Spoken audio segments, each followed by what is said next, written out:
En mission de travail dans la capitale économique, Pointe-Noire, Bruno-Jean Richard Itoa, ministre des Hydrocarbures, a visité le siège de la société pétrolière Amat le 16 décembre dernier. Sous la conduite du président directeur général de cette société pétrolière, Bruno-Jean Richard Itoa, accompagné des autorités locales, a visité les différents compartiments et les services y afférents.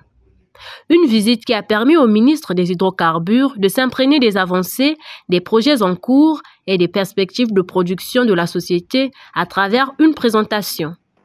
Jeune société pétrolière, la compagnie Amat opère au Congo depuis 2022. Elle exploite les permis Luango 3 et Zachi 3 depuis juillet 2023. Cette entreprise met un accent particulier sur le développement du contenu local, à la formation et à la promotion des ressources congolaises. C'est un jour très important pour Amat aujourd'hui. Je remercie encore une fois M. le ministre de sa visite. J'ai eu la possibilité de connaître aussi les connaissances, ce soit dans le point de vue de la part technique et de la part informatique. Et j'ai reçu de précieux conseils par M. le ministre sur de précises activités. Je suis heureux de ça, je suis heureux pour l'équipe qui a eu la possibilité de parler avec M. le ministre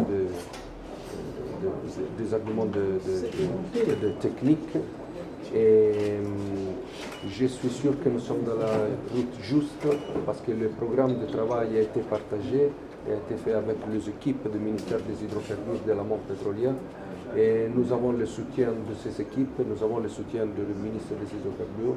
Et pour ça, nous avançons avec le programme de développement, avec notre priorité qui est partagée, qui est sur la sécurité des personnes, sur la sécurité des personnes qui travaillent sur site, que c'est la priorité de notre activité, de notre société. La République du Congo qui mise sur la nécessité de rehausser sa production pétrolière, développer les activités gazières et créer un environnement propice, le ministre des Hydrocarbures salue à sa juste valeur les innovations et les dynamiques enclenchées par cette société. Une dynamique dans l'industrie pétrolière qui contribue à l'élargissement de la chaîne de valeur pétrolière et à la diversification des niches de ressources pour le pays. Aujourd'hui, le pétrole et le gaz continuent à représenter la première ressource nationale.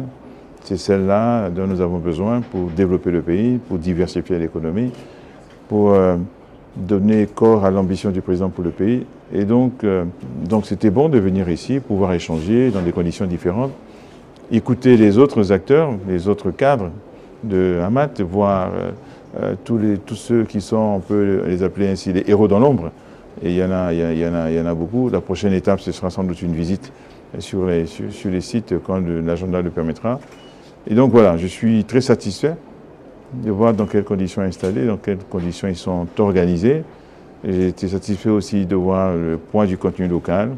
Ce sont beaucoup de Congolais et de Congolaises qui sont en charge de l'essentiel, y compris des postes directoriaux. Et donc c'est un motif de satisfaction pour nous. Pour le reste, nous continuerons à parler dans le cadre de nos relations pour voir comment, ensemble, mener à bien ces deux projets. Cette visite s'inscrit dans la volonté du gouvernement d'encourager les efforts des sociétés pétrolières en service dans le pays à accroître leur productivité, mais aussi renforcer le partenariat public-privé.